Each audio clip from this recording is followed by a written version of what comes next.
No, you can do it. Oh, that intro? I thought you meant like a song. You No. want? For here? I can do that. Yeah, do it. Or do you know what my intro? Go do it. That ain't my intro. Oh, no? That's our MMA producer, Junkie. Victoria. Or Junkies. And she's on her comedy tour right now. I'm trying to say that my Take it away, goes. You're hot. intro is, what is this? I Saw the Sign or something like that? I know, or is it just Sign? Or The Sign. yeah, from Ace of Base. Mm-hmm. That song came out when I was a sophomore in high school. Yeah, it is old. Old is good. I was probably just born. Oh, get out of here. I was just born.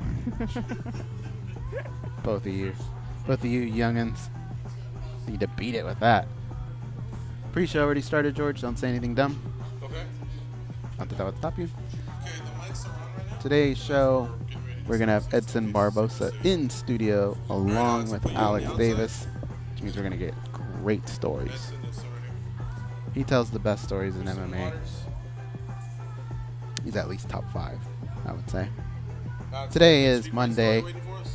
May 8th, 2017. We're getting closer to the Junkie Gathering, people. Those of you who are coming out to Las Vegas, you are going to have a blast out here. Today is Monday. What on earth is No, it? that's me on Oh. my computer. I was watching you live. And I was going to call you out, but then I go, nah, I did that last time and it was actually me.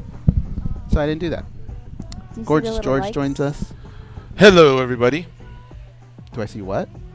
The little likes. I'm liking it. Oh, Okay, that no, one's we don't. yours. We don't pull up the stream on the side. Yeah, Missing out. but it's good. It's good that you're doing that. Edson Barboza is joining us now. Hi, Edson. How are you? Very good. How are you? Yeah. Do you have Starbucks? What's your drink at Starbucks? He didn't want anything. Nothing? No. He likes black coffee. How many shots? Not like Vanderlei, maybe 6. I told him No, Vanderlei gets 8. Vanderlei You gets like eight. 6? No.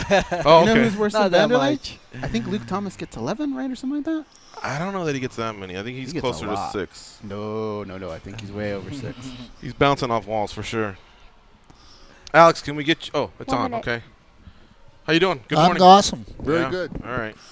Here with my my star athlete Edson Barboza. Yeah. Did you guys go to the fight, the boxing? No, on we Saturday? didn't. No, we No? didn't. It's Did too you watch it? violent. It's too violent. Too violent. Boxing. Yeah, too violent. Did you didn't see it? I saw a little bit of it. Did you Yeah. see it, Edson? I watched the highlight, just a highlight. Yeah. I was- There wasn't I'm- many, man. It was. I'm an older man. I sleep at 10 o'clock. Really? Every Yeah? day, yeah.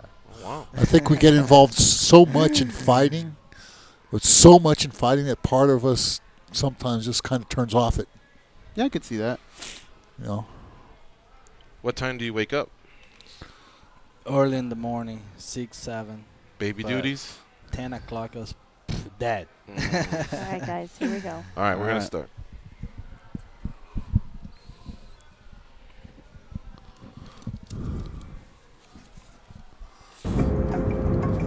This is your captain speaking. We are making our descent into Las Vegas McCarran Airport. On behalf of our crew, we'd like to thank you for flying MMAjunkie Airlines. Now please fasten your seatbelts and put your tray tables in your upright position because the descent is going to be a little bit bumpy.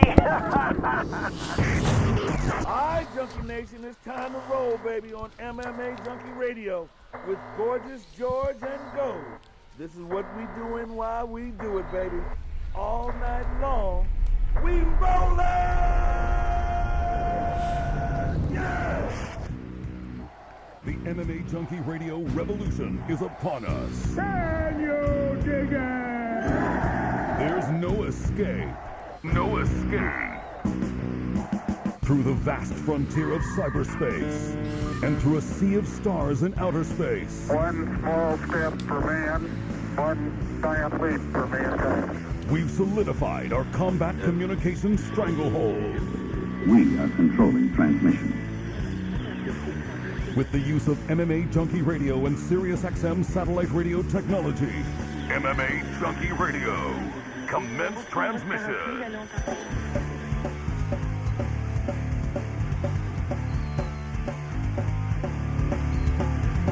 Live from MMAjunkie Radio HQ in the fight capital of the world. Las Vegas, Nevada. Here are your hosts, Gorgeous George and Goat. From the fight capital of the world inside the beautiful Mandalay Bay Racing Sportsbook, you are listening to the MMAjunkie Radio Show, the only show that matters. I'm your host, Gorgeous George. With me, as always, is the devious and dastardly Goes, RA's co-host. Back east, handling all the producing duties today, it's Victoria. Sitting to my right is veteran MMA manager. He's the manager of Edson Barboza, John Lineker, Bigfoot, Silva. The list goes on and on. Alex Davis. What's up, Alex? What's up, man? And one of the most exciting fighters on the planet, Edson Barboza, UFC lightweight, in studio. How about that? What's up, Edson? What's up, guys? How you doing? Very good. I'm happy to be here. This guy's a killer, isn't he? Dude, I love having him here, and I'm shocked that you're even willing to take a leg kick from him, George. You're crazy. Yeah, I volunteered to take a leg kick. Hell no. Yeah, What am I, right. crazy? There's no way, man. There's no way. Edson, I always say this. Who's on my list? Aldo, Barboza, Larkin, fastest leg kicks on the planet. Are you faster than those guys, or is it tied, or where do you rank as far as leg kicks, Edson? Definitely, I'm faster with these guys, you know. Faster, yeah. In UFC, I have two finish with the leg kicks, you know. This guy, Yeah. I think he's never finished with the leg kick. Yeah. In UFC, you know. Man, That's amazing, right? So I'm telling you, the way he gets that thing up there, whether he's spinning, whether he's attacking your legs, attacking the body, he's a human highlight film. There used to be a basketball player named Dominique Wilkins in the late 80s, early 90s. His name was the Human Highlight Film, and that guy used to be a basketball superstar, dunking all the time. That could be his nickname, right? Yeah. I mean, honestly, got he's him. a human highlight film. He has so many highlights, whether he ends the fight with it or whether he just gives you puts on a show. So, Edson, seriously, what a wonderful career you've had so far. Thank you. I'm happy, you know. I worked very hard for this, you know. I'm very happy. I'm very happy with everything. When I was a little kid, I used to watch sports, and I used to say, man, I want to do what he did. I want to do what Michael Jordan does, and I want to do what Joe Montana, a football player, you know, or Maradona, soccer. Of course, I get older, and I realize I can't do that. How about you as a kid? What did you want to do when you were growing up? Man, I remember when I kid, I watched my Muay Thai coach, Edson França. Okay. I started training with 8 years old. 8 years He's old. a trainer already. And I watched him and said, man, one day I want to kick like him. Yeah? Yeah. No soccer. There wasn't a no soccer. soccer. Oh, wow. I try. I'm Brazilian, you know. I Yeah. try play soccer a little bit, but I love fight, man. I started training with 8 years old. My first fight, Muay Thai, 8 years old. Wow. You know, I fight my whole life. I do nothing more. I just fight my whole life. Wow, he chased his dream, and he got it. You know, the one thing that I think about with Edson, one of the things I like to do when I watch your fights, George mentioned them, the leg kicks, but I like to count them because I noticed that around the 3 to 4 mark is when you see the other guy do something which I believe is kind of like blood in the water for a shark. He either stands up and he does this, his leg, or he switches stance. When you see that, what goes through your head? Man, when I see this, I say, man, just go. Just throw. Just keep kicking. Just throw. Just keep on kicking. That's it. Every time I try push me, the guy coming to me, you know. Every time I saw some step and the guy tried throw something on me, I say, man, that's free. Who's kicked you the hardest in your career? Man, a lot of guys kicking me hard. Yeah? Paul Felder at Melba. He kicked you hard? Yeah, he's kicking me hard at Melba. He's my friend. Oh, you guys are cool now? Yeah. Train together a little bit. And he's kicking me hard. That's the first guy coming in my mind. Paul Felder. Like, Yeah. if you're It's a Paul big guy, Felder, man. if you're at home and you're Paul Felder and you're listening to that, you go, oh, okay. Yeah. You'd be pretty proud of that, Edson It's like Barboza. Joe Montana saying, man, he throws a great spiral. Exactly. Yeah. Alex, what brings you and Edson to town? Oh, we have some meetings today. Yeah. Over there on Sahara Avenue? That's it. We want to check out the next steps in my young prodigy's career here. Are we at a point now where is he a free agent or is no, this he's contract not a free talk? agent. Okay. No, he's not. This is just maybe like trying to secure the next fight. You know, see where we're at, see where he's at, what the expectations are, what he can expect. You know, it's always healthy at this point. Awesome. Because I think more people should fly in and get these face-to-faces and find out exactly where you sit. The roster's 500 deep. And of those 500, a lot of them are lightweights, featherweights, and welterweights. So there's a lot of traffic, a lot of congestion, a lot of things happening with those divisions. You know, Conor McGregor's holding things up in his division because he wants to box. He just became a father. Actually, congratulations to Conor McGregor. He just became a father over the weekend. But in the meantime, everything else is on hold. So I applaud you, man. Seriously, not just because you're here, but the fact that you're going down there, sitting down, looking the guys in the face and saying, what are we doing here? I think that's big. It's the right thing to do at this point. You know, I mean, this is, like you said, there's a little bit of a traffic jam in front of us. And what we want to figure out is how we make Edson more valuable to the company and to himself. Mm-hmm. And that's the most important part of being here. Mm-hmm. Aside from securing the next fight, right? Yeah, aside from that. I saw you tweeting to Tony Ferguson. You'll fight him in July? I hope so. I hope so. But you're open to that? Yes, man. Of course. I think that's the fight that really makes sense, and man, I want to fight him. That's the fight everybody wants to see. You know, me against Ferguson. I get the fight. I fought with him. I get the fight with short notice. You know, no excuse, of course. No, he's a great fighter. And you guys watch like a 1.5 rounds. Imagine you guys watch 5 rounds. You know, that's going to be definitely the best fight of the year. And I hope, man, definitely I hope to fight with him. Has he replied or have you heard anything from the UFC about that possible matchup? No, nothing yet. Just that's I go there today to talking about, you know. Maybe. You seem like you wanted to say something? Yeah, I think that the last person Ferguson wants to see across the octagon again is Edson.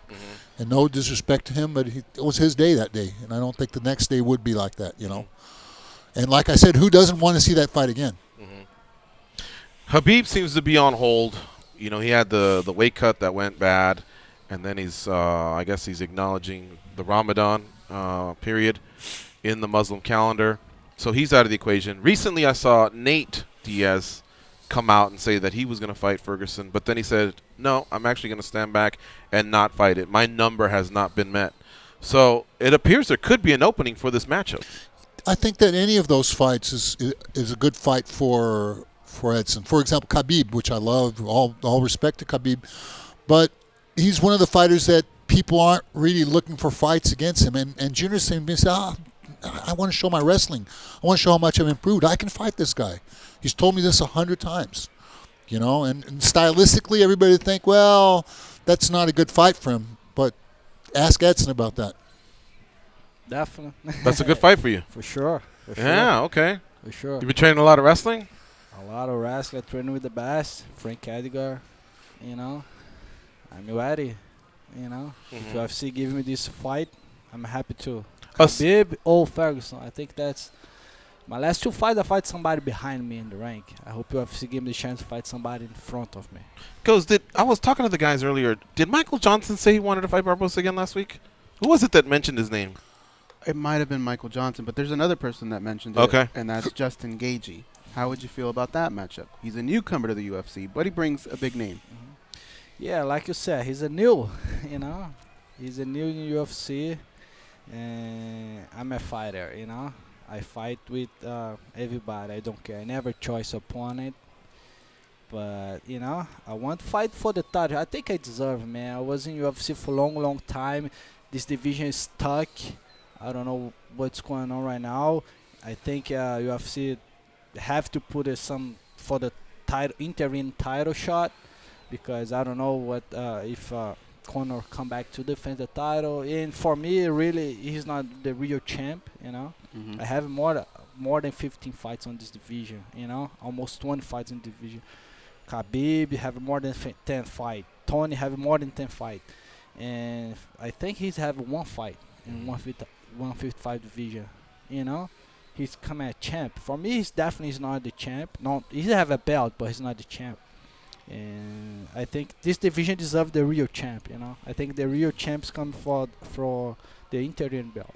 I hope UFC put me on this interim belt, you know. When you sit down with him, is that what you're going to ask for? Tony Ferguson, Definitely. interim belt? Okay. Do you have a second name in mind in case that one doesn't work out? Maybe Khabib. Maybe Khabib? Okay. Khabib. How about Nate? Yes, I'm like I said, man. It's so hard for me to say no. I'm Yeah. a fighter. I love to fight. I don't fight for money. I don't fight for nothing.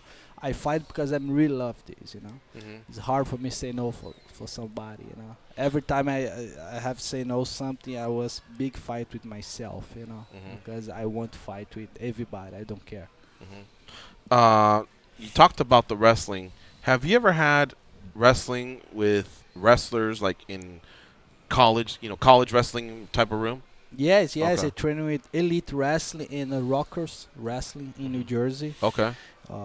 Man, the kids are monster, and wrestling training is very, very hard. I love it, man. That's Those are the man. ones that I think are really going to sharpen up your wrestling, your takedown, and everything, because they're just coming after you. A lot of MMA fighters have told me that. That's good that you're doing that. Yeah, I train very, very hard wrestling. Very, very hard. How often do you do that? How often do you do that? Do you train with them? I train with best guys, and the guy helped me a lot. He's a Frankie, man. Frankie is a monster. Frankie Edgar. He trained every single day. He kept pushing us like a man. He's a real monster, And for me, he definitely one of the best wrestling in MMA. He's have a really good transition with the punch and takedowns and everything, and he's keeping teach us like every single day. Are you going to his fight with Yair Rodriguez in Dallas? I don't know, but yeah, he fighting my other training partner, Eddie Alvarez fighting too. I don't know if I go, but because my friend has a fight, Marlon Moraes, I think I have to stay train with him. You have to go back to Florida, right? No, or New Jersey. New Jersey. Where do you live now? Yeah, I live in New Jersey right now. Oh, okay. Yeah, I moved to New Jersey last year. I stay in New Jersey full time right now. It's not cold in the winter? Yes, Yeah. very, very cold. You like the shoveling the snow? That's the hard part in living in New Jersey. I love New Jersey, I love my training partners, my coach, but the weather still kill me. Exactly. A lot of fighters say, Edson, that they're more nervous when their training partners, their friends fight than they are when they fight. For you, with having two teammates about to fight, when does that start for you? When will you start to get those nerves a little bit? Yeah, man, I think it started on the fight day, Yeah. And a couple weeks when I saw I saw a Eddie, Frankie, big guys, in couple weeks he get skinny, start losing weight. I saw, man, yeah, I think the fight's coming, and definitely, man, every time my training partner stepped in octagon to fight, I was nervous, man. I was crazy. Bad feeling. And a lot of guys asking me to stay in the corner. I say, man, please not put him in the corner because I'm in bad corner. Yeah. Because I was nervous. I was screaming like a girl, I can't, help the guy. I say, please, bro, put So him in the corner. You won't ever be in the corner. If somebody really need, I go, but I say, man, please tell somebody, take me off this because, man, I was nervous. What about on the phone or in person? What are kind of like the last things that you like to tell someone before they go fight? Have a fun. Have fun? That's it, bro. I think that's the most important. Have a fun. Edson, out of all these KOs you've had, and the most recent was Beneil Dariush, the flying knee, do you have a favorite out of all of them? Yeah, I think the spinning kick, because everybody knows the spinning kick, with the Terry thing. But I think the first fight in UFC it's very important for me, I remember. Your first fight? Yeah, my first fight. All right, so Mike Lulo? Mike Lulo is a nice guy. Uh-huh. Yeah, I finished it with leg kick. Kicks. That's very special for me. Uh-huh. But number one is Etam. I think so. Yeah. Did you hear recently what's happening with him? No. They say he allegedly tried to take his life. He was jumping in front of cars. Yeah. I saw. Apparently he's doing better now. Yeah. That's good to hear. Mm-hmm. But I guess the fact that he lost a few fights in a row, he just wasn't able to. I don't know if it was deal with the career-wise or what it was, but yeah. I'll put something in on that. People think that MMA fighting, of course it is violently, physically violent. People don't understand how psychologically violent it is. When a man goes up in there in the ring faces another man and loses, that hurts deep. 50,000 years ago, if we fought somebody and we got knocked out, the next thing that would happen, that guy would take a stone and squash our head with it, and we're done. So actually, when a guy gets knocked out and he comes back, that's just like being reborn again. It's deep. I've seen fighters that lose and are never the same persons again. It's one of the parts of the sport that people don't really realize. You know what I think is brutal is social media now. Because before, when something like that would happen, you didn't really know everyone's opinion at one time. You would have to go out and talk to them, hear what other people say. Now you get it right away. And you know what the world thinks.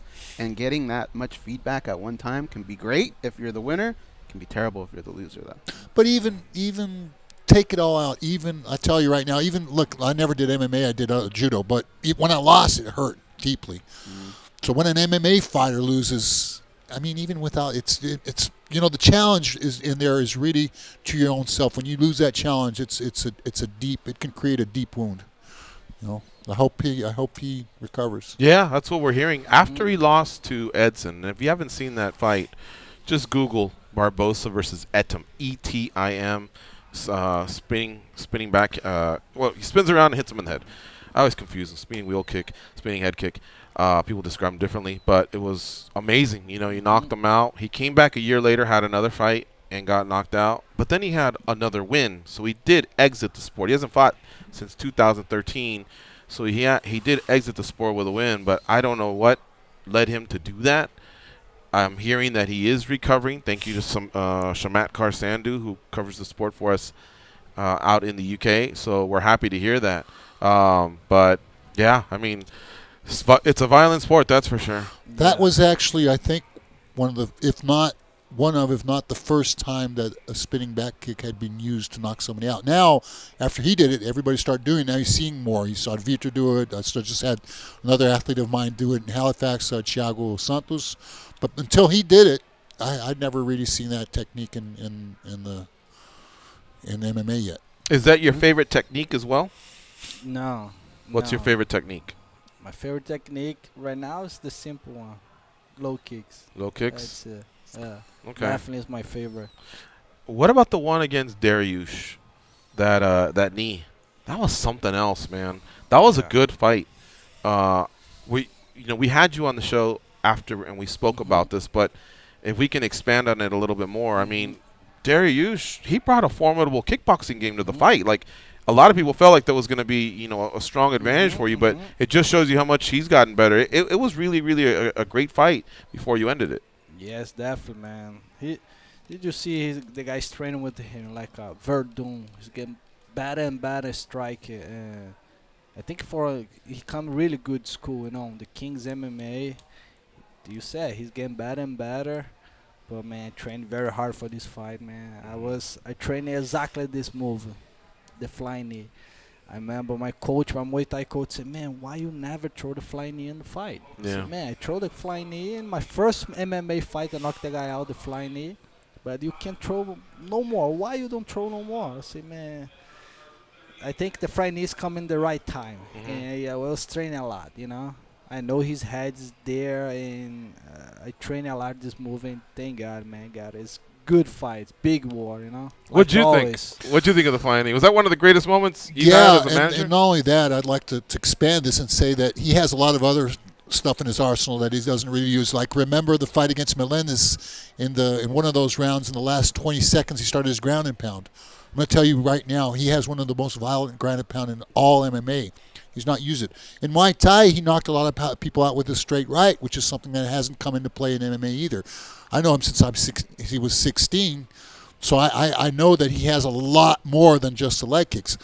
Right now, that's what's winning, and a winning team. Why change it around? But I'm telling you, he has a lot of other stuff. One of the things that if you go back and look at the spinning back kick with Terry Etim. If you watch not only the kick, don't be amazed by the kick, but look at his balance. Look at how vertical he is. Look at how around the axle that's what he is as an athlete. He's so balanced. He's so technical. He's so talented. That's the most amazing part of Edson. I want to go back to the flying knee real quick because after you did it, a lot of analysts broke it down. And what they said was they felt that Dariush came in with the same combination a few times in the fight, and they believe you saw that, and that's what led to the knee. Is that how it went down, or was it something else that you saw in the game? No, I remember watching his couple fights. And I saw every time he throw the jab, he step and drop his level a little bit and throw the right hand. He throw the left, drop his level a little bit and throw the kick. Every time he step in, he's drop his level. Not because okay, I get his time, but I know exactly, man. Every time I just wait the right time, because I know he throw the jab, he go down. I know his head is there, Is that for every fight? You watch a lot of video on every Tell fight? him what you saw in Edson. Just explain how that happens. The Edson fight, where you spun on his stomach first, and then he dropped his hands and you went for the head. Yeah, well, with the spinning kick, the spinning kick, I remember I catch him a couple times in the body shots. I catch with the spinning body kick. I saw he drop his hand. He's dropping his hands, and man, I got it. Just wait in the right time, You're noticing this in the fight, then, not studying for the fight in the camp in I the fight in itself. the camp a lot too. Oh, you do.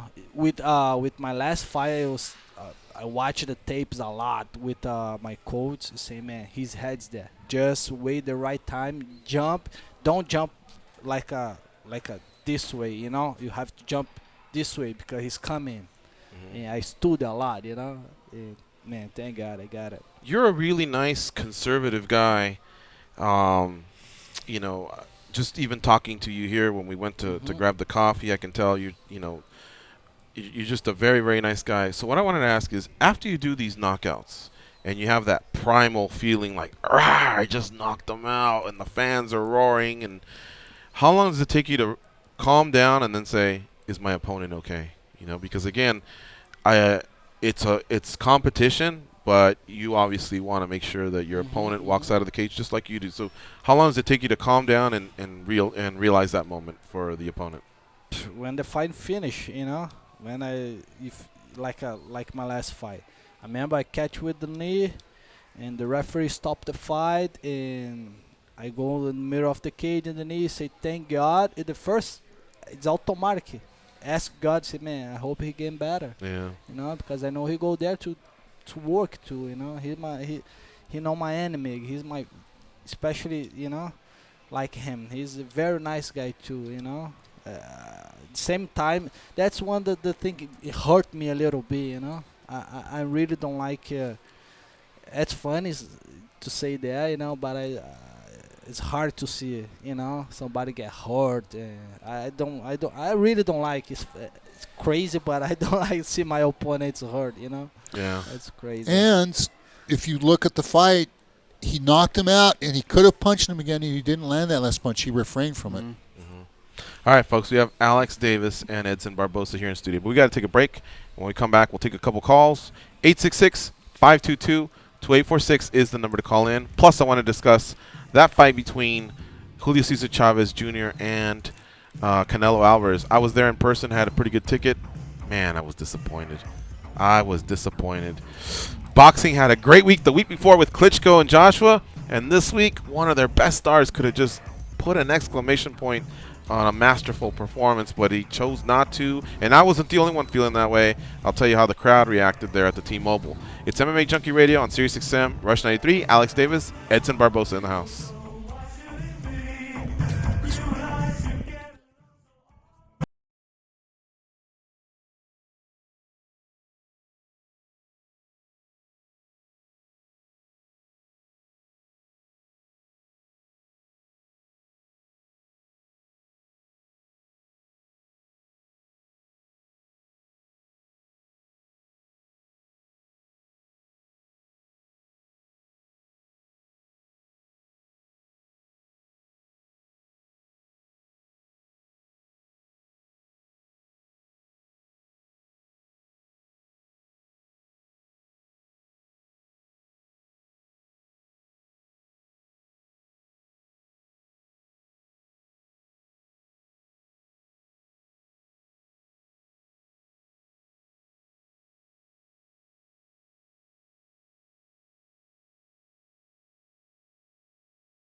Oh, yeah? Yeah. So they start training 8 years old. For Google? Nova for Google? Do what they say. Your life will be a lot better. Here are Gorgeous and Goes. All right, so we reached the portion here where I have to ask our in-studio guests. I already know the answer here because I just asked it during the commercial, but I'll formally ask it and we'll laugh about it. But first of all, Edson, do you have a street fight story? No, huh? Never. Because Never you started fight training at 8 and you had a reputation? Yeah, I started training at 8 and my friends and I'm a little famous in my hometown. You know? Oh, yeah? You know, everybody's scared of me. And I'm a nice guy, and I never disrespect nobody, you know. Ever close? Almost? No. Really? I have a lot of friends, fought a lot in the street. Just watch, you say, man, if the guys beat you, maybe I go. But all the time, my friends beat everybody, you know. I just watch. So, okay. But I never fight in the street, never. Yeah? Mm-hmm. What about here in America? Like you're driving and somebody cuts you off, That's and happen all the time. Does anybody go, "What the fuck, man? Yeah, Pull over," like that? All the time. Really? Yeah. What do you say? God bless you, man. Yeah. Hey, keep it driving, you know. Yeah. All the time it happens. You don't pull over and give him a quick leg kick? No. My wife, she's a little. She wants nervous. you to? Yeah. Say, Bruno, wait, Bruno. It's funny. That'd be funny, right? All right, pull over. And they're standing there, just boom, quick leg kick, get back in your car and go. Mm-hmm. And I think the guy would be like, "Oh man, what the fuck was that?" Like, you'd be so confused, and the leg kick he'll recover from. It's still gonna sting, but all right, Alex is not gonna disappoint for sure. Oh, how about you, Alex? You always ask that question. I always tell yeah, you. because you got a million of them. My dad's Texan. I'm Texan. In Texas you fight. And then when I went to Brazil as a young kid, and I couldn't speak Portuguese, and kids started poking fun at me, I get into fights.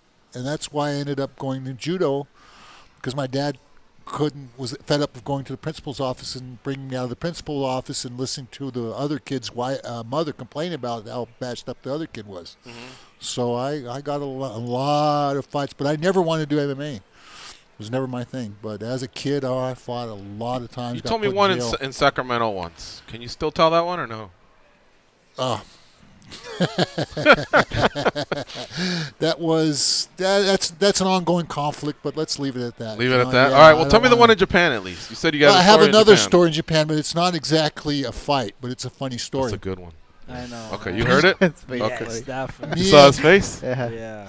Okay. So after the first rings tournament where Babalua and Rodrigo Nogueira fought, right? Yeah.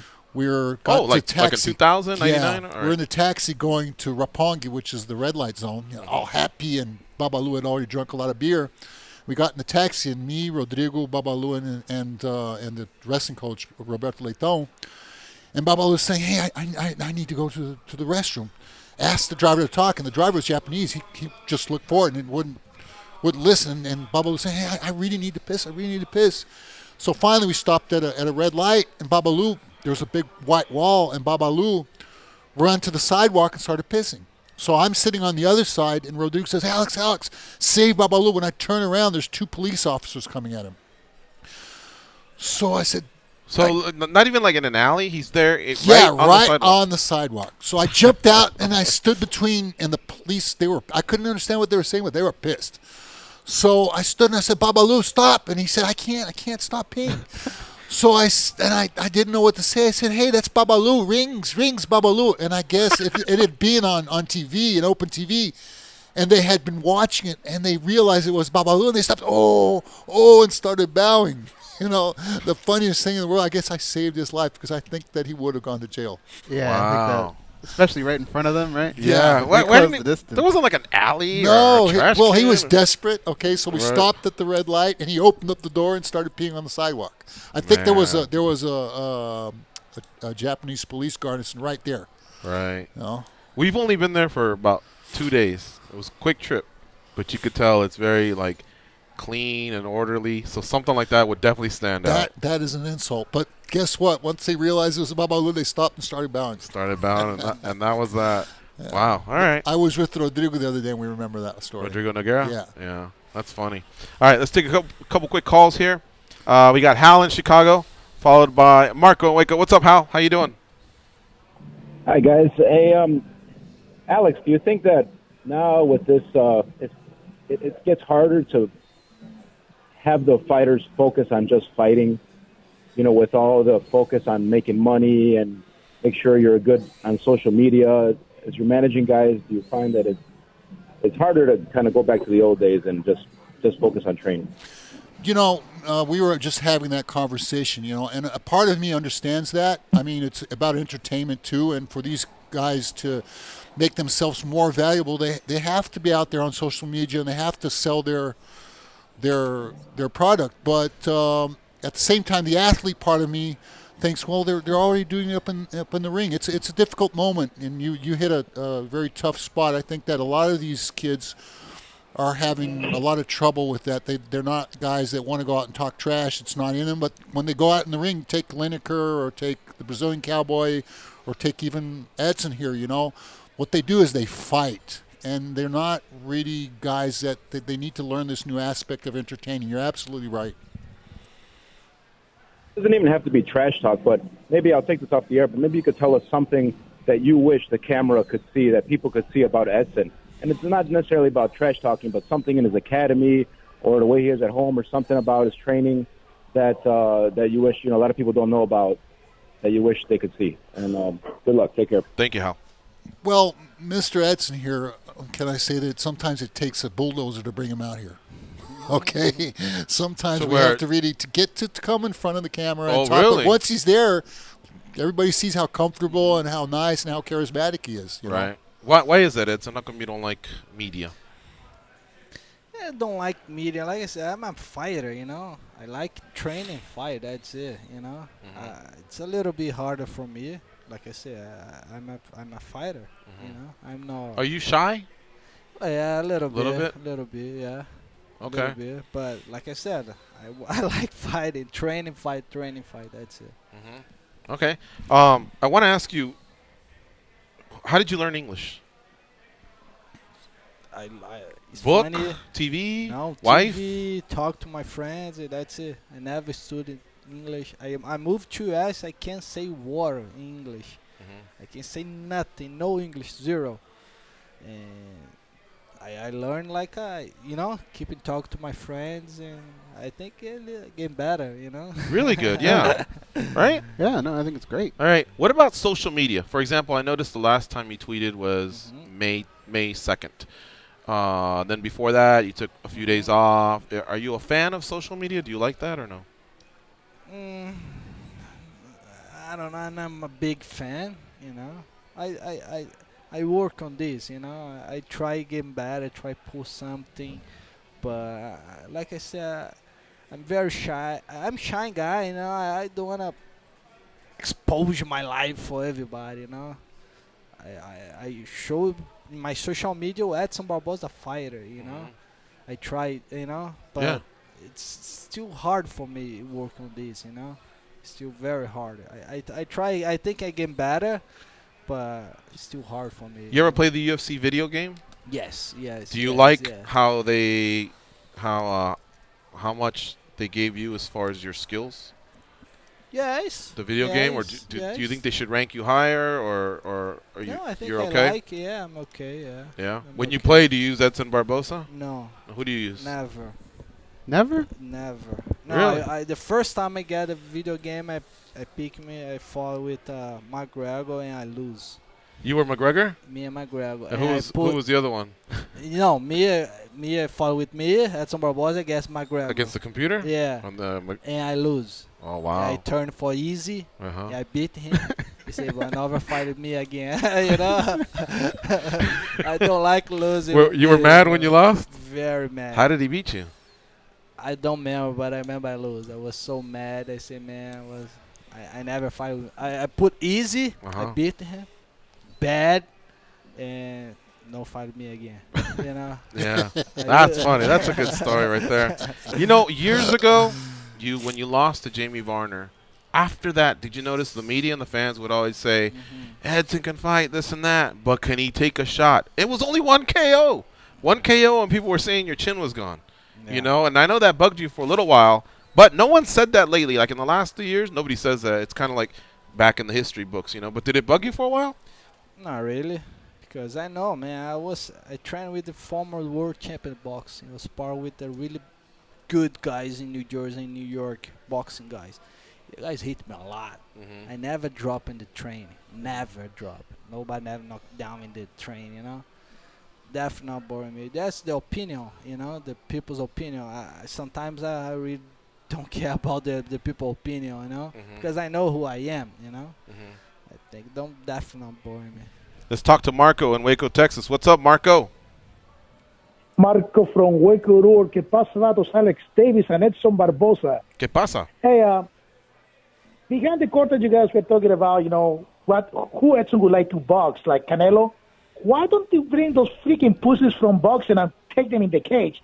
Because why were you going to take away Edson's kicks and takedowns and elbows and spinning wheel kicks and let him just box with these pussies, man? Edson will kick the shit out of Canelo. He would have like 5 minutes with Edson Barboza on the cage. That fight this weekend sucked right now. I know, man. I think Goes is giving Canelo a little bit more of a pass than I am. I think Canelo could have stepped on the gas. Goes was okay with the performance, or I was all right with it. I think he could have done more, but I think the big factor that people don't realize is before the fight, they told him if he wins, he gets Triple G. And I think because of that, winning every round, he probably said, you know what?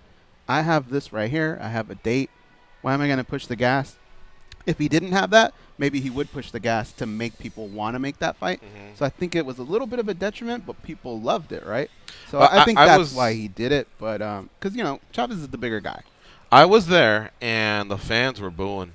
The Mexican fans were mad at both guys. One, because Chavez was just taking the ass kicking, and even as the fight was getting later and later, you could see his dad, Julio Cesar, he was yelling at him, and he was telling him basically, like, come on, just unload, you know, I guess go out on your shield, basically something along those lines, and he just wouldn't do it. In fact, Max Kellerman asked him, what was your dad saying? That what I just said, you know, to basically empty the chamber, you know, and he wasn't doing it. And then on the Canelo side, you could hear fans yelling, you've proved you're better, now fucking knock him out. And he just basically, you know, and that was it. Yeah. So, yeah, a lot of people started walking out of their seats. And you know, a lot of people paid big money to see these two guys finally settle a beef. You know, it was a privileged kid against a kid from, they call them paleteros, that's what his family comes from, poor, but, you know, but hungry, you know, hungry to fight and become, you know, better.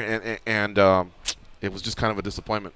But Marco, so anyway, Marco's asking, who would you, if you wanted a box, who would you box? Like I said, I think I choose Mayweather. Mayweather, okay. Yeah, because I think Canelo is hit hard, man. You know, he's a Mexican guy, Mexican style. He definitely try to take. You're not scared of Mayweather's punches? Yeah, I think I'm not scared. of and how about this? Because the people didn't hear this was on during the commercial, but Julio Cesar Chavez Jr. You can beat him.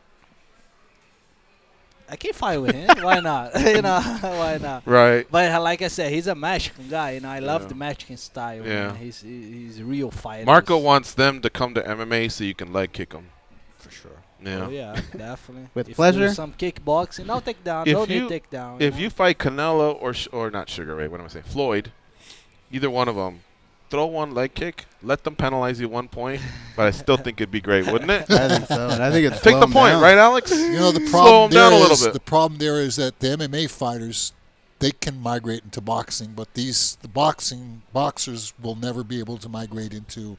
And we've had, listen, way back in the day, Shannon Briggs showed up at ATT and wanted to do MMA, and the first time he landed on his back with somebody on top of him, he gave up. You know, he's a great boxer. Who was it? Who took him down? Do you remember? Some blue maybe belt. for kickboxing too. Yeah, you know, it's very difficult for a boxer to migrate into. Way back in the day in ATT, we brought a real good English boxer to the school, and the training was that the guys were supposed to box with him. But every time we put an MMA fighter in front of him, no matter what the rules were, the first punch would come in, they double leg and take him down. Every time. It no matter how much he bawled and screamed and got pissed, it was every one of them, they took one punch and take him down. Yeah. All right, Marco, I do want to ask you a question, all of you. Goes said, this is what Goes said. Dana White stated that September 16th was going to be when McGregor was going to fight Mayweather. And Golden Boy Boxing announced that Triple G, people more know him as Triple G. Triple G is going to fight Canelo on September 16th.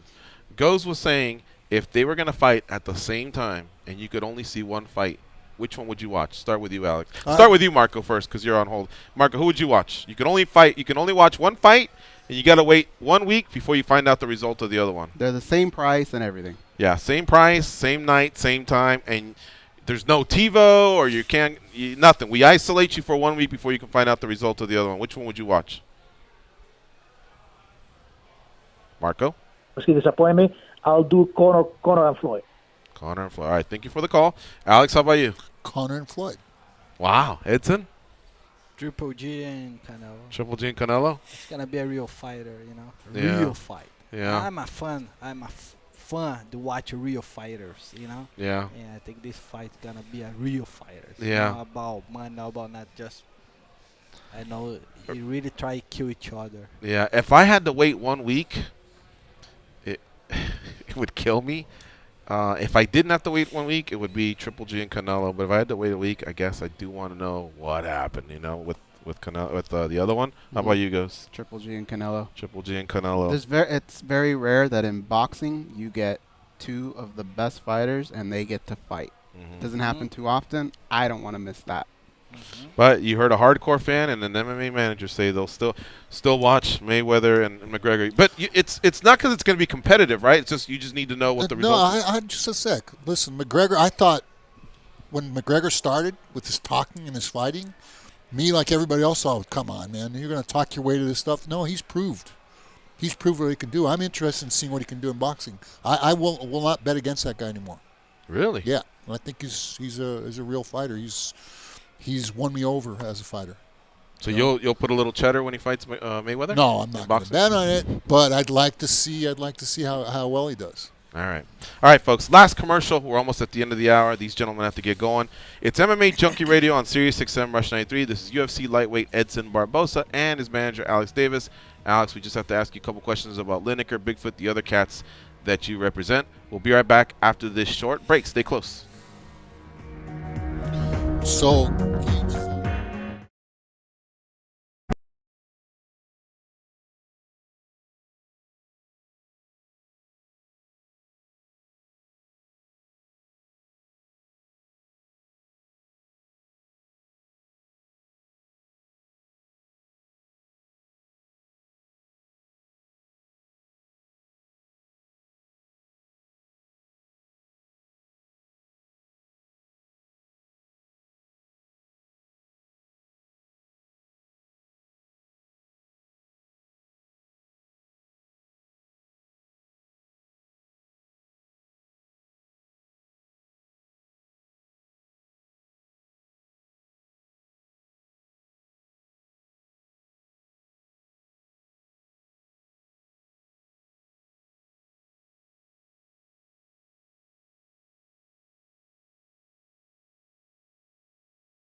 Let's see. Up, up, down, down, left, right, BA, start. You told me that code would get rid of them. Yeah, well, they're still here. Okay, but now they know I tried to kill them.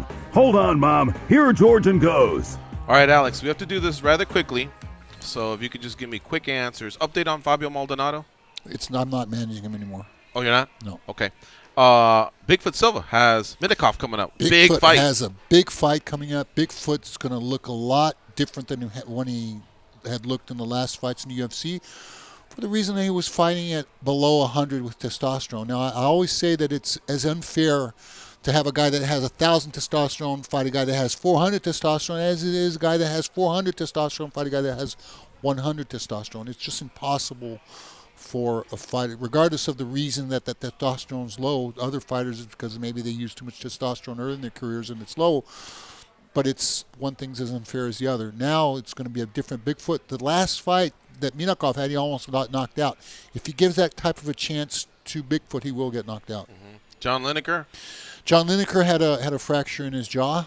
Okay, he's going to be able to fight in July. Mm-hmm. Pushing for a fight for him. Who doesn't want to see that kid fight? He's a great fighter, yeah. Yeah. Never 125 again, though, right? I don't think it.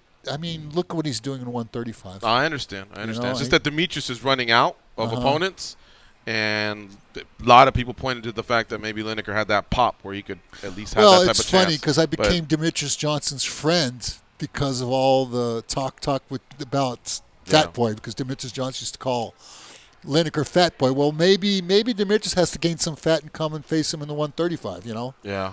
Or maybe we could do a catch weight. All right, and so we got to get going here. The gentlemen have to get going. Alex is going to do some training, and you guys have to go to the UFC offices. So I just want to recap. So first of all, thank you for doing the show. Thank you for all the highlights over the years. You've had some amazing fights.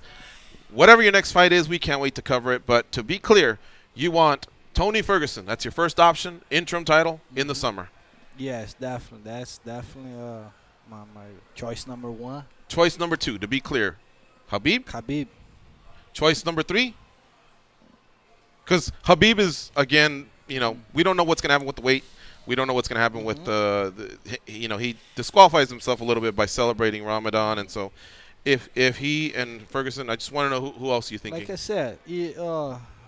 I said, man, I want to fight, and Ferguson want to fight. I think that's my choice one, my choice two. That's it. I think I have another guy. Mm-hmm. Maybe Diaz, but man, I want to fight Ferguson with the interim belt. But for me, that's definitely not interim belt. This fight's gonna be a real champion. Mm-hmm.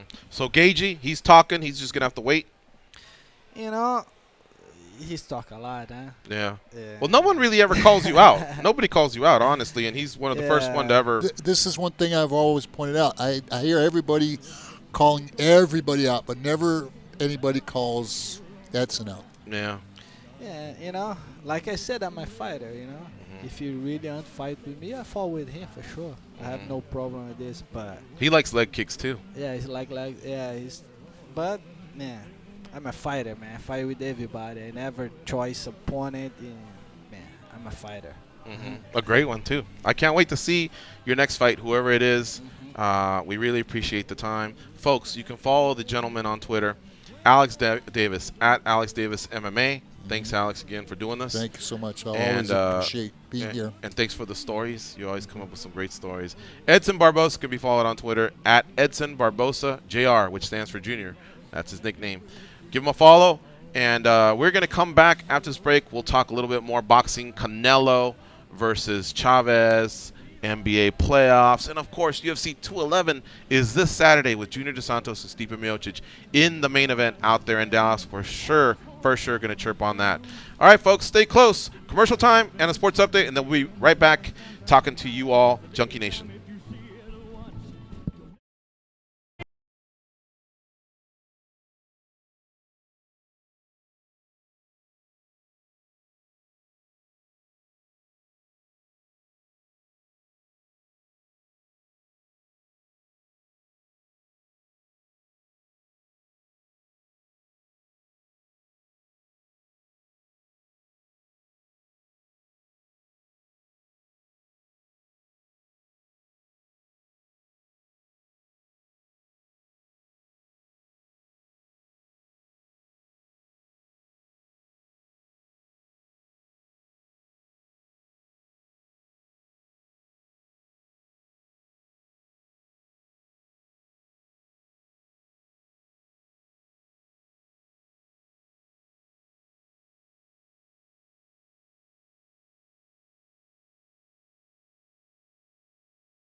out, touch space.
Here we go. It's the second hour of the MMA Junkie Radio Show. I wanted to let that one go a little further because Victoria had the nerve to say, I've never heard of Depeche Mode. Oh, well, that's because she didn't know it was Depeche Mode until you just said that. She thinks it's Despachi Mode? Or what did you call him? I said Despache Mode. Yeah, she's all over the place. What is it with the people growing up nowadays in this different generation, this different era? I hate to play the old "in my day" card because that's something you hear older people say, and I'm not that old, all right? Yeah, who you? But before my time. Get this, yeah, well maybe, but get this: when I was growing up, the Beatles were pretty much done, but I heard of them. Elvis was pretty much done, but I heard of them. Is Depeche Mode either one of those two? No. I mean, no. Those other two are all-time greats, band and solo artists, but they're pretty damn popular. At some point, you just have to cross paths with that, whether it's a movie or a radio station or just someone. I don't know. That was one of the most bizarre things I've heard in 2017. I've never heard of Depeche Mode. So I think Jason was in the same boat, but he had heard songs. So when I played him, he was like, okay, I don't know what the name of that song is, but I've heard it. Mm-hmm. She was on another planet. Like, she was like, what is going on? What is this? Wow. Now, to her credit, I think she said it wasn't bad. She's just never heard it. Is that true, Victoria, or am I making shit up? Yeah, that is true. It's not bad. I like it. I've never heard it before. Now, George, I know where you're going with this, and I'll just do it for you. Stun gunning Victoria. Messed up. Well, that wasn't going to be it. Story? All right. That wasn't going to be it, but I'll co-sign because it's deserved for sure. I was going to stun gun Jose Mourinho and Man United. I get that we have two paths to getting the Champions League, and one of them is actually by raising the trophy. But I still felt like the Arsenal game was winnable, and I felt like when I see like 7 of our players on our half of the pitch, and it's still 0-0, and I believe that we've had better shots at the goal than them. Mm-hmm. I don't care if you're on the road. I don't care if we just played in Spain a few days before that. You got to go for the win. Yeah. Because as much as I've said, oh, we might play 64, 65. Well, that ain't the fucking first time. I mean, Sir Alex took them to the Champions League, the domestic, obviously our domestic league, and the FA Cup. They won a treble one year, and stuff's going to happen. I mean, I realize we're taking a lot of injuries, but still, man, I just felt like you just got to compete at some point. You're the leader, and the minute you start telling people, oh, same thing like with Canelo Alvarez, like, pump the brakes a little bit. Take it down to 60, let them stop speeding. Things can go bad too, man, because you just cannot discount the fact that Celta Vigo could put in a goal. They go to penalties, or who knows. Anything can happen, man. So you have to try and win everything you're competing in. Please stun gun Jose Mourinho and their players for me. Damn. What do you have, Victoria? I'm going to stun gun Goes for giving me the wrong horses to pick for a trifecta. Thank you, Goes. Oh man. He's no GG, right? GG guides you no. in the right direction. I thought he was getting it from you. I was getting it from failed our me, guy man. up here. He failed me. Which one? The boxing guy? No, the other guy. The guy that manages. You asked a boxing guy for horse? No, I didn't ask. But I did preference that text right. message with, they're telling me that it's pretty wide open. But if they had to pick, it'd be these. And I gave her 3 of them. Yeah. Were any of them close? One of them was close. Yeah. But the other 2 were sauce. Yeah. You know, when they were showing all the fans gathering at the Kentucky Derby, and they were all dressed up, you know, the women with their hats and colorful dresses, and then the dudes with their suits and hats and cigars, there was about a 10% of me that went, man, that'd be cool to do one day. Yeah. And I used to say that when I was younger, and then I thought, I was like, fuck the Kentucky Derby. I don't need to go to that bullshit anymore. But it has become, I guess, it's back on the bucket list for me now. It is? Yeah, I want to go to one day. And I'm going to suit it up and everything. They had awful weather. I don't think you have a choice, right?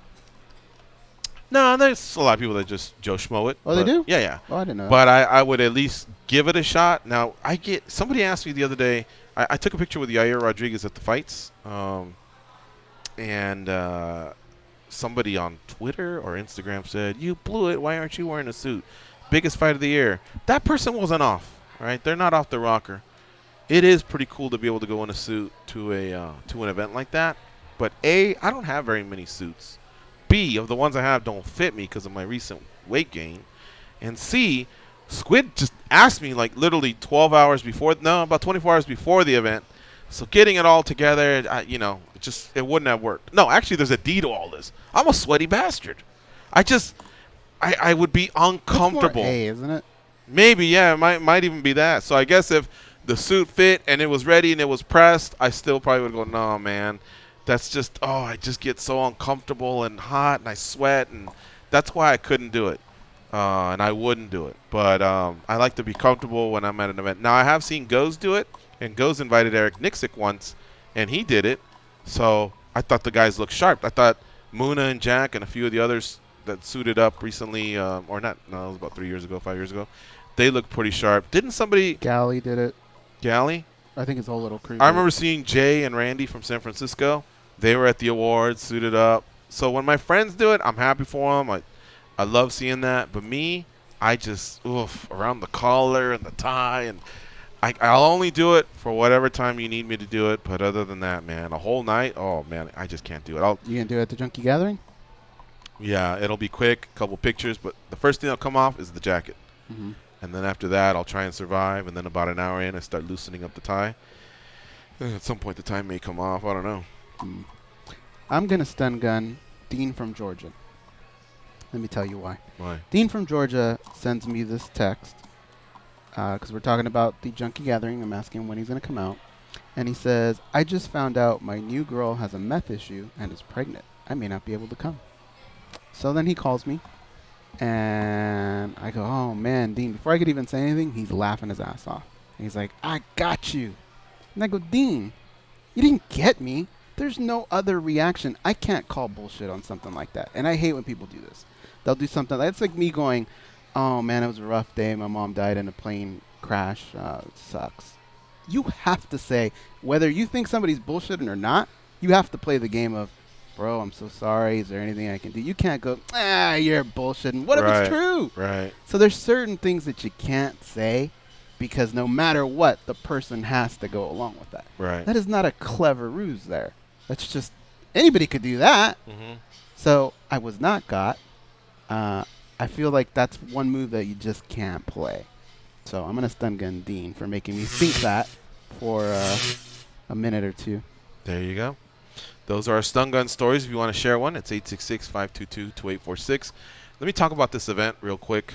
So I went, thanks to Sammy the Squid. Awesome ticket. I mean, we were set up. It was money, man. Did you go in the bunker? Went in the bunker for a while. Oh, nice. And then we went out to our seat, and there was some Matisse got a finish. The undercard was good. Diaz was legit. I've heard of that guy before. Lefty, great speed. Now I think he's got about a 60% KO finish. Now he's 24-0. So I'm keeping an eye on that guy. Lemieux, hard hitter. Always fun to see him. And so all the fights were pretty much kind of delivering at a pace that I like. And then, of course, we get to the main event. And I was shocked. I didn't know there was that many Chavez Jr. fans. I thought the mantle had been passed from Chavez to Marquez, I guess one could say, to maybe now Canelo. And, boy, no, it's not nothing like that at all. There was a lot of people wearing the headbands.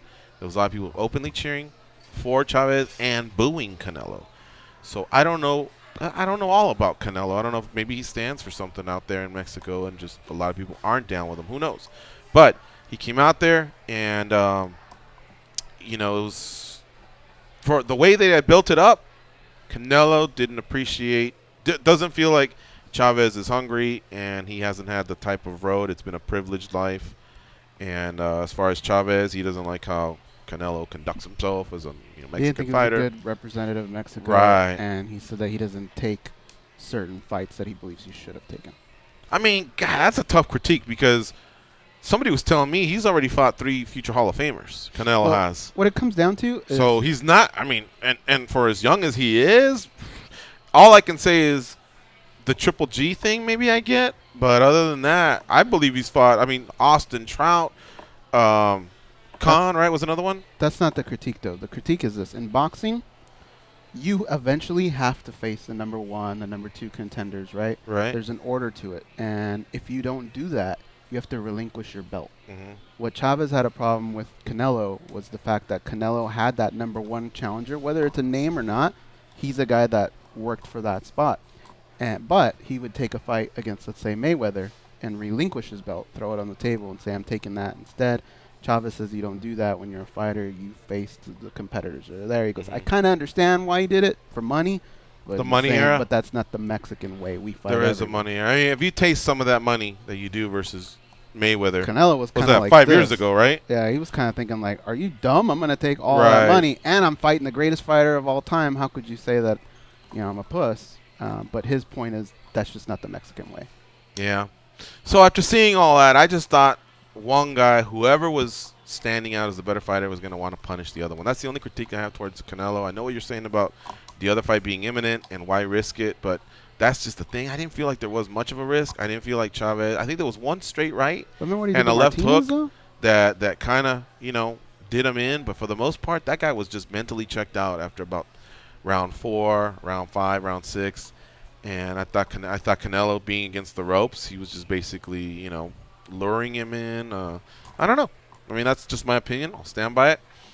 And another thing I said was that I wanted to defend myself because when I tweet shit, when I Instagram stuff, I like having an interaction, but there's certain posts where you're like, no, I'll talk about this on the show. So I said, respect, something along the lines of, I get it. Those 2 that I went in there to see, they're great fighters, especially Canelo. Big fan of his. But they disappointed me. And I took the picture with Yair, and I was just simply saying, make no mistake, this is the best Mexican fighter in the T-Mobile arena, on that night. Here's what I meant by that. For one, you got shit for that? A little bit. For one, somebody wanted me to take it down if Yair were to lose to Frankie Edgar. So what I meant was I was harboring some feelings of still disappointment from the boxing match. Mm-hmm.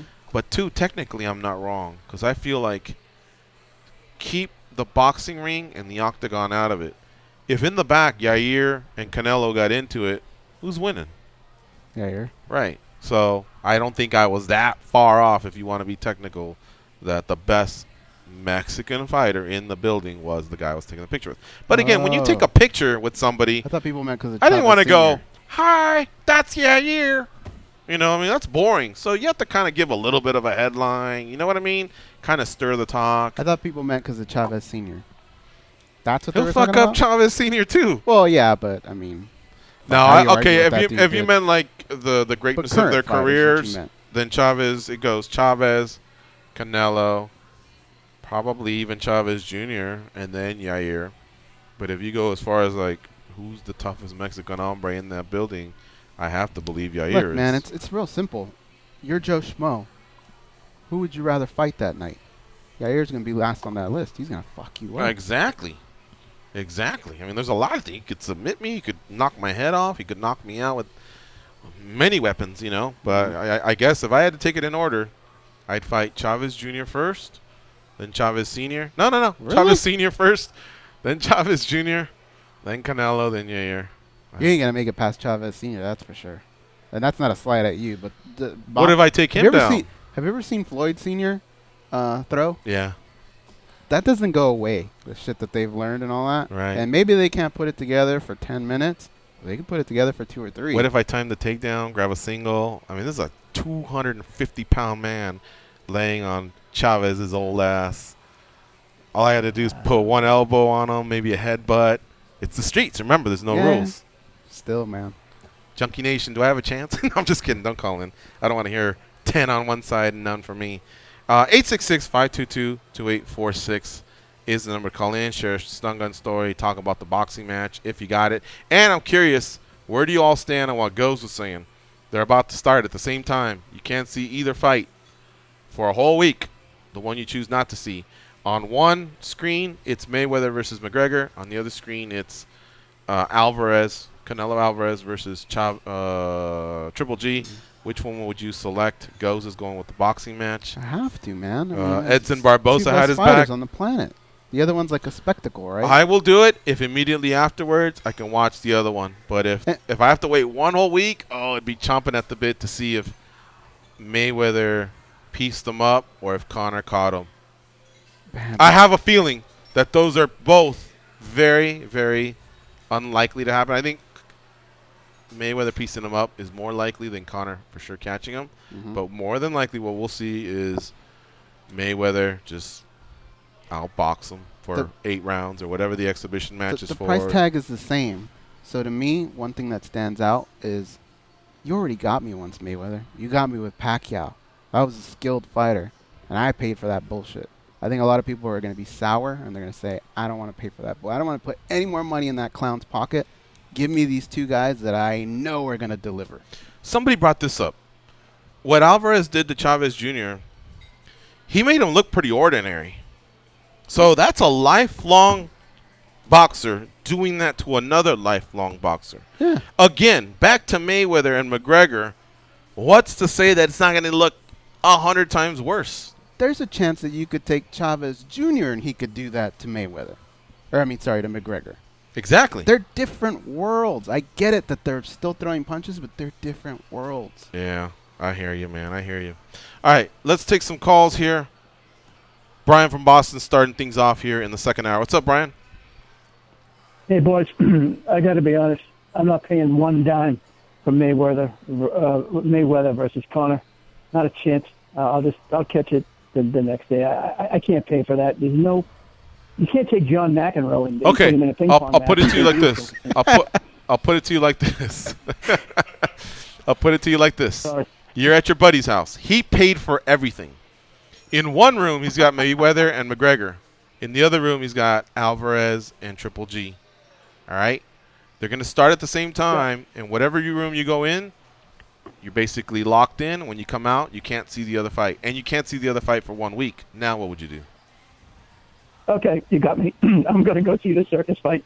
I'm going to do the Mayweather. There's something about the circus thing, man, for a lot of people. And I'm not calling them crazy, but I don't know. Yep. I think you know what it is, Goes? It's not the fact that they're going to tune in for some beautiful boxing because it's only going to come from one end. You know what it is? I've said this on the show before. It's the fact that one of those 2 egomaniacs is going to have to eat crow. And we all just want to see who's going to look silly or get KO'd and what the loser's got to say for himself. That's the beauty of Conor McGregor is he cannot eat crow because even if he gets mopped up, he could walk in and go, what do you want from me? If these ropes weren't here, we all know that fight would go different. Well, and he has that's the verbal. For a lot of different things. That's the verbal. He could take a lot of ass kickings and he would still but have a lot. How about for the 12 rounds or 10 rounds or 8 rounds, whatever it is, when he's out there swinging wildly and missing, a lot of people are going to take pleasure in seeing that. You know what I mean? Now, granted, he's going to get the last laugh because even though there's a public humiliation of sorts, at the end when he walks in the back and the doctor's checking him out, you see someone from the commission slide them an envelope. And that one's going to have a lot of zeros It's going to say 50 million, 75 million. I don't know what it's going to say. It's going to say 5-10 times more than whatever he's seen in his life before. So there's the last laugh. But still, there will be some humiliation for 36 minutes, for 30 minutes, for 24 minutes, and a lot of people just want to tune in for that. Whoever pays for that, the worst moment of the night is going to be when he says, well, Floyd is the greatest boxer of all time, and I'm not a boxer. You're going to sit there and you're going to go, that's right. Why the fuck did I get pulled into this again? In the other fight, one guy is going to have to tell the other guy, we do the same thing. You trained just as hard as I am, but you were the better man tonight. Yeah. Brian? Keep in mind, I mean, if you look at Conor doesn't have the greatest cardio. I mean, he gassed out during Diaz on the first one, and then the second one he was huffing and puffing towards the end of the fight. So there's no way he'll go 12. And I'm almost mad at myself for talking about it because I feel it's like that CM Punk crap where I get pulled down the rabbit hole and I'm mad at myself for bringing it up. So can I switch gears? Yeah. Hey, before you do, though, I challenge anyone listening right now to come up with a better analogy than John McEnroe picking up a ping pong paddle. Is there anything better than that? That's a pretty good one. That's a good one. Let's see if somebody can come up with a better one. This popped into my head. Hey, I'm looking at this weekend's card, man, and it's stacked. So we could spend hours talking about every single fight, but I'm looking at Rodriguez and Masvidal. If both of these guys handle their business definitively, where do they stand in the title picture? Factoring in that it's a whole new management now, and they're more into the the money-making fights as well. But let's say it's a perfect world, and contenders are going to get shots. Where do you put these two guys in line if they win and handle their business definitively? I think the UFC is dying to get Yair Rodriguez in a huge fight. I don't know if they're dying to get Masvidal in a huge fight, but I think they're coming around. I would agree. I think if Rodriguez can get past Edgar, he'll have a good say in terms of facing Aldo or Holloway. If Masvidal wins, I mean, that will be 4 in a row, and he will have just beaten a guy that's won 7 in a row. And everyone else is kind of out because all the other highly ranked fighters have either dropped or have been inactive. I mean, he just beat Cowboy. Lawler already has a matchup, and I don't think they can just do an immediate rematch like that. Otherwise, I think they would have done it. I would say he just kind of has to be next. It looks like Tyron Woodley's already starting a camp. I don't see who else leapfrogs him other than if GSP were to say, no, Bisping would have to say, I'm not waiting for you until November because GSP told him he's ready. And he'd have to say, I'll take Romero, and then GSP would go, oh, that sucks. I guess I'll go down to welterweight, and then I think he cuts the line on anyone. But I don't think any of that's going to happen, so I believe it will be Masvidal Maya winner, but in your scenario, you have Masvidal winning. I think it's him versus Tyron Woodley. Cool. Always a pleasure, guys. Thank you. All right, we'll see you. Ooh, Dean from Georgia. I was going to do the commercial first, but maybe his ears were ringing. What's up, Dean? How you doing? My ears were ringing. But before I get to goes, I would pick any major fight over Conor McGregor. The Sergey Kovalev versus Ward, I'd pay for that one. I would pay for any elite boxing match over the Conor McGregor And fight. you could go a whole week without knowing the result of McGregor and Mayweather? Absolutely, because to Go's argument, we said that about Conor and everything. He's going to go there if he gets mopped up. When he fought if he was going to fight at 170 or if he was going to fight at this division, we're like, but he's naturally the 45 champion if he lost. He didn't, and then to argue Brian's point about cardio, what were they saying? Like kicks, you expend so much more energy doing kicks, plus the wrestling aspect, defending. So I think in boxing his cardio would be significantly better, but he's going to get mopped up. It's not even worth it. Well, what would be tough? I bet you some people would get swayed on fight week because McGregor just does.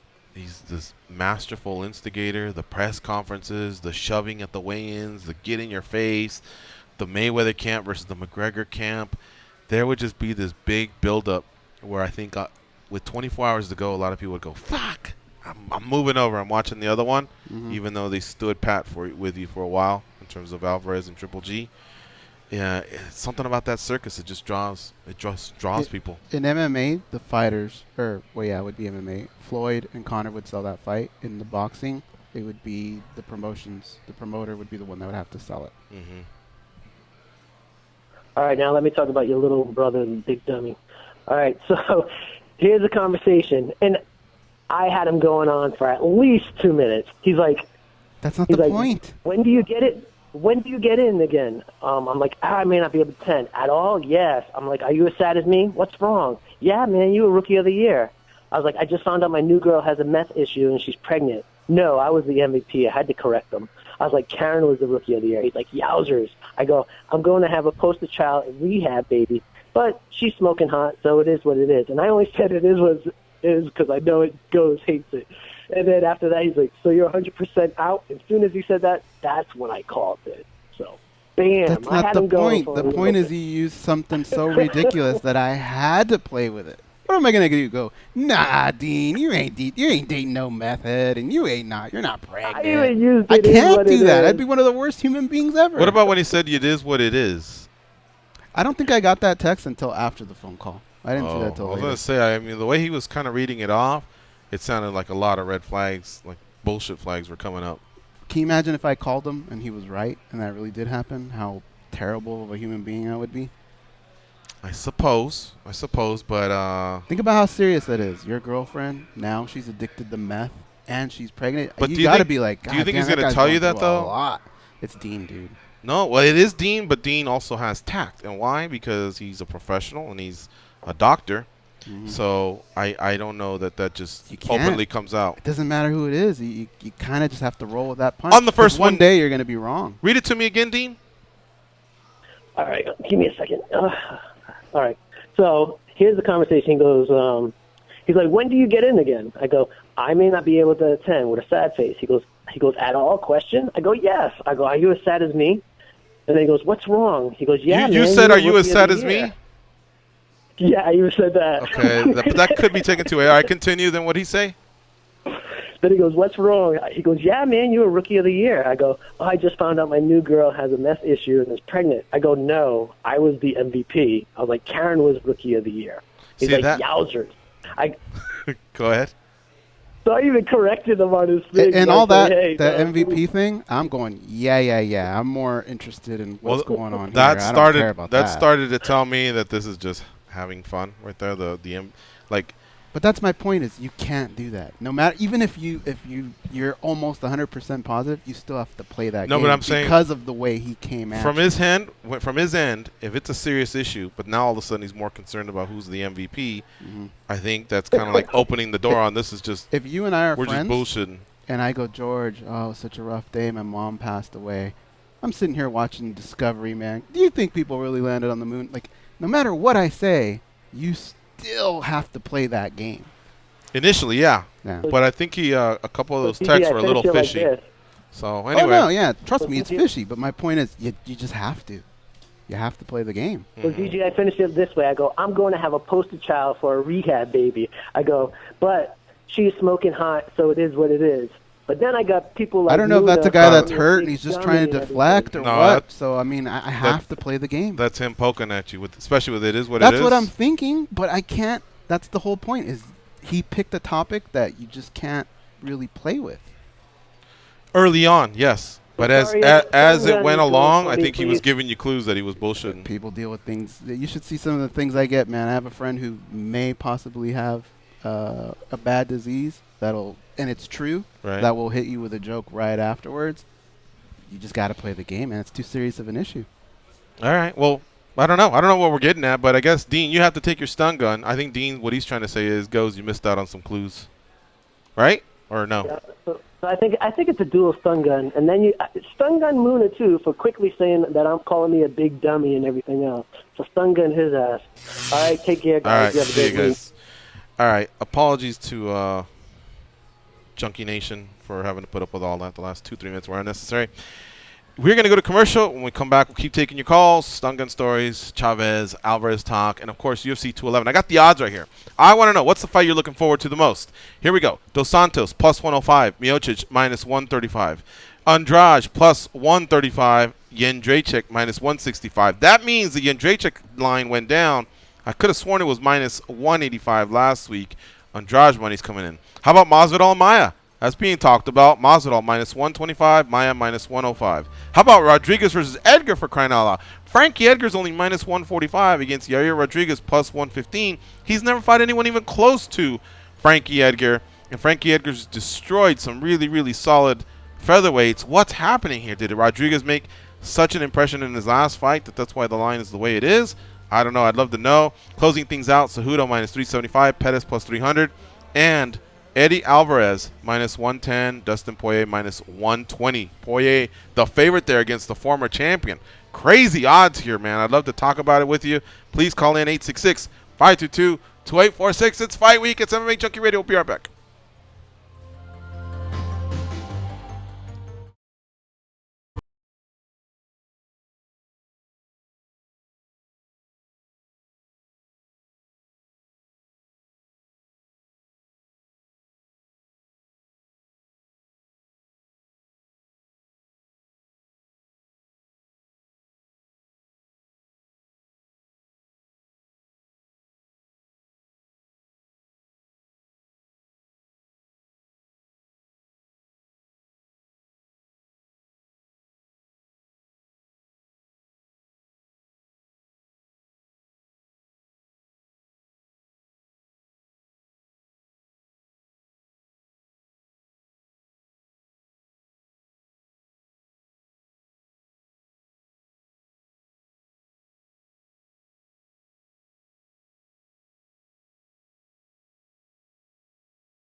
King Kong has a lot of shit on them. Like a lot, especially Goes. Here are Gorgeous George and Goes. The most influential rock band of all time is getting their own channel. SiriusXM proudly announces the Beatles channel. Hear the Fab Four 24/7 on the band's one and only official channel, SiriusXM 18. The Beatles channel launches exclusively on SiriusXM on May 18th. For more information, visit SiriusXM.com/Beatles. All right, we're coming down the home stretch. Little Kentucky Derby reference there of another fine edition of MMA Junkie Radio. Somebody asked me, how close are you guys to 2,500 shows? I think today will be 2441, guys? I think so. Yeah, so we're about 60 shows away from that number. When's it going to land? I don't know, because Goz and I were talking before the show. We probably should take a couple days of vacation just so that at the end we don't say, we're taking November off, see you in December. Dan Stupp will kill us if we do that, so we have to kind of spread it out a little bit. I don't even think it'd be I think it'd be a massy murder, too. Actually, what would happen is we're taking November off. We'll see you in December. He'd say, no, you're taking November off, and that's it. The run's over. You're taking the rest of your lives off. So we'll have to sprinkle some in here and there, and that's why it's tough to really isolate it. I thought it would have been cool to do it in the OC, where it all started, show number 1. Cool. In the house? UFC. I'll answer that in a second. UFC 214 is on July 29th. So I think there's a chance that if we either step on the gas and either double up some shows or take our foot off the gas and take a few days off, it was within that time. Now, I searched that about 6 months ago. Since then, we haven't really taken many days off, so it could be that it's still in that neighborhood. And as far as the house, I would have to go to the new owners and ask him, do you have a high-speed internet line? And then we'd have to have Doug Mortman test the line. And I think it would just become too much. Mm-hmm. I think just the fact that we're in the OC. Oh, and then we'd have to ask permission for the... Modern Day? What's it called? The component? Victoria, what's it called that dealy Bob? No. That people don't broadcast tell us, with? Victoria. Don't tell us. No, don't tell us, Victoria. We need to know. We will know this. Yeah. The codec machine. Codec, that's right. We'd have to ask for the codec, so we're jumping through a lot of hoops. But, yeah, we'd have to broadcast from somewhere in the OC. I thought maybe Fighter Hotel or that bar, JT Schmidt's, across from the Honda Center. Mm-hmm. Maybe Old Tustin Brewery. I don't know. I don't know where we would do it. That place that we go to, Costa Mesa, is so small that, a few people that would want to come, it wouldn't be, it's too cozy. We had Doncho in there once. It felt like a sauna. It did, Doncho's my size. So, I'll tell you what. I'm pretty good here at counting through. Usually I tune out through Aaron from Texas's call anyway. So why don't you take the call?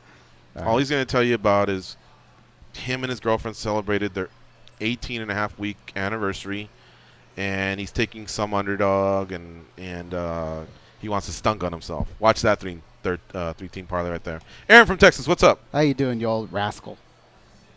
I'm doing okay. How you guys doing? Great. Thanks for asking. Yeah, you're welcome. As far as y'all want to come up with a better comparison than McEnroe picking up a ping pong paddle, to quote Jack Nicholson from As Good as It Gets, people who speak in metaphors and comparisons ought to shampoo my crotch. That's how I feel about that. So you're not a fan? No. Not even remotely. Moving on. I do have a stun gun story, but I won't even talk about it because I don't want to give GG the benefit of the doubt or the satisfaction of it, for that matter. One thing I do want to talk about... It involved you, didn't it? It totally involved you, didn't it? No, it involves you. Can I guess what it is? Well, bring it. You, I don't care. I can you were take going to a buy your girlfriend 5 gifts, but you only bought her 4. You old rascal, you. Was it that? No, it involves the car accident and the people who are holding my truck right now. But like I said, water in the bridge. No. Now I want to hear it. What happened? People don't. With the cow? Oh, the cow. The cow. The cow. Yeah, follow up. You already put us through that misery. Finish it off. What happened? Hey, he's really milking that story, isn't he? Wait, a cow hit him? He hit a cow. I hit a cow. Oh, you hit a cow. Okay. A cow hit him. I know, the whole state. Yeah. See, guys, why can't you get it, Gigi? So the place that they took my truck after I got the accident, it was a record service that was brought up by the police department there. I asked them the next day when we were there, I said, okay, how much is it going to cost me to keep it here, until I figure out what the plan is for the truck? They said $20 a day plus tax. I said, that sucks, but I'll take it. It can be worse. So I called them on Thursday. I said, well, how much is it to get it out of there? Because I got something interested in buying the truck. They go, $400-something. I'm like, excuse me? There were like $200 of fees they tacked on that they didn't tell me about until after the fact. So stunned on those fools. You got it, dude. Thank you. So the whole purpose of my call, besides the fact to bring up what an awesome card this card will be this weekend in Dallas, is on Friday night. Chili Billy, McDonald, myself, I think Russ from Boston, Marone, a few others will all be in town and for the fight. And we're going to be meeting at Twin Peaks in Dallas near the AAC where the fight's going to take place. We're going to try and bring out some journalists that were with us last time. John Morgan may or may not make an appearance depending upon his work schedule. We did it last time. Oh, we also have Joe from H-Town, but he doesn't really count. And Marcel, Marcel from Houston as well. He counts. Joe just doesn't. But we're going to meet in there, have some beers, talk a little about fights, have a little fun at Twin Peaks. And word of wise to those who, and you guys probably can vouch for this, don't ever try to get into a drinking contest with John Morgan. He will drink you under the table. He has got the alcohol tolerance of an Irish dock worker. It would be silly to do that. Yes, I've learned the hard way. So anyway, boys, I hope you guys enjoy the card. It's going to be an amazing fight card this week. Keep knocking on wood that no fights fall through because we saw with UFC 200 how the fight gods can just tease you all the way up until it's for the fight, and then all of a sudden you're at a comedy club watching Frank Mir do comedy, and you find out that John Jones tests positive. Hey, Aaron, one more time. It's Friday at Twin Peaks at what time? Tentatively, it's going to be about 8 o'clock. Okay. All right, buddy. And I'll post in our group so everybody sees it, all right? See ya. Anybody wants to join, it's Twin Peaks. What city did you say? Dallas, right? Dallas itself, or was there a suburb? Well, because he said it was right by the arena. Yeah, okay. All right. And the arena is, I believe it is in Airlines, right? Dallas, yeah. Eugene from L.A., what's up? Hey, guys. Long time no talk. I was just wondering, are you guys having the Junkie Gathering this weekend or next weekend? 23rd. It starts May 23rd. 23rd. Okay. Damn, I'm going out to Vegas this weekend. But I wanted to give you guys my fight picks for this upcoming UFC card. Let's have them. Is that okay? You're a brave man. Right, cool. Why don't you just come out in the Junkie Gathering? I'll try to. What days is it? Like, what days during the week is it? It's Tuesday through Saturday. The May 23rd through the 27th are the big days. Okay. And just so you know, Tuesday's sandwiched in between Monday and Wednesday. It sure is. All right. I got Henry Cejudo winning. I got Frankie Edgar winning. Did he say Cejudo? Damian All right, slow down. Let me write this down. Yeah. Cejudo. Sorry. Edgar, you said, right? Cejudo decision, Frankie Edgar decision, Damian Maia submission, Joanna decision. Who? And the main event is so tough, but I'm going to go with Dos Santos with decision. Wow, so a lot of decisions. So only Maia is going to get the finish, according to Eugene from L.A. Traditionally, does Eugene do well goes, or? I think so. Does he? I think he does okay. All right. And what about, there's one missing. Well. What about Poirier and Alvarez? Who do you got there? I'll take Alvarez there. Gotcha. All right, buddy. Hopefully we'll see you next week and then also in a few weeks, all right? All right. Tell Squid to send my shirt. You know what? I'll have it ready for you. Are you coming by when you come by next week or no? I'll come by either this weekend or on the Junkie Gathering. What size are you again? XL or large? XL. XL. Got it. All right, bud. All right, thank you. Later. What's up with Squid? Got to get these shirts out. I don't know. Anybody else? Hit him up. He's always telling about what his email is, right? Sammy, what is it? Sammy T Squid at Gmail. At gmail.com. Yeah, hit him up. Make sure you get your T-shirt. What were you going to say, Victoria? We hadn't given you permission to talk yet, so go ahead. Oh, I'll take a shirt. From Sammy the Squid? Yeah. All right. So he's predicting all decisions with the exception of Maia. It's a people's court over there. That's going to suck. I really want 211 to pop. I want it to be an event with some finishes. I think it's going to finish. I want us coming in talking about who does so-and-so fight, and all of them have really, really all of them have title implications one way or another. If Cejudo wins, I don't know that he leapfrogs Joe B, but I know that if Pettis wins, I've heard that the UFC is leaning towards Pettis and Demetrius. If Edgar wins, then Holloway has to win because Edgar Jose Aldo 3 would fall under Demetrius Benavidez 3. That might be even. Can we do it? Right, exactly. According to how they're saying it, because I'm into Johnson Benavidez 3. Maya Masvidal, the winner's got to get Woodley, right? Because GSP's out of the way and no one else Connor is shining. I suppose, but right now I'll leave Connor alone to being a dad and also the Mayweather possibilities.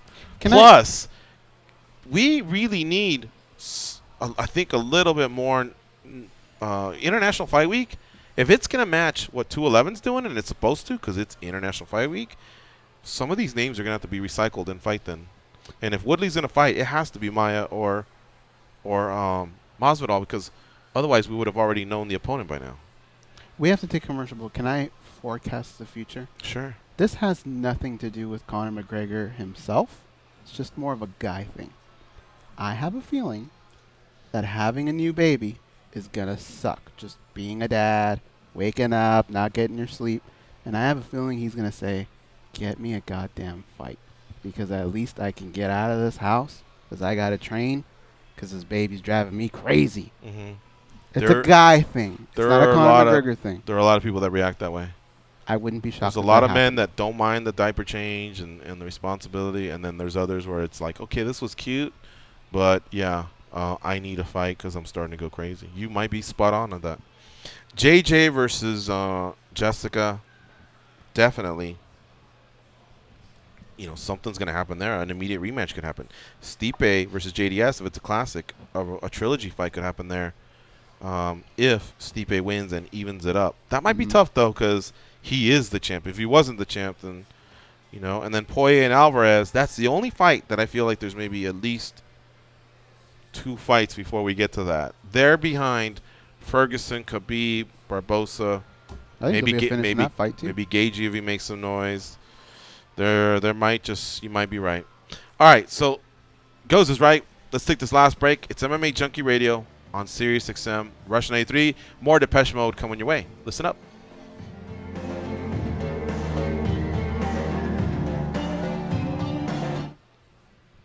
2.5.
King Kong has a lot of shit on them. Like a lot, especially Goes. Here are Gorgeous George and Goes. King Kong's talking a lot of shit today. King Kong? Yeah. He is. It just so happens that show number 2500 would land on Friday, July 28th. If Goes and I do not take a day off, from here on out, it literally lands on Friday, July 28th would be our 2500 show somewhere in the OC if we went back to the OC to take in UFC 214, which in all likelihood would be headlined by Daniel Cormier and John Jones, and strong possibility of Jermaine Durandamy versus Chris Cyborg.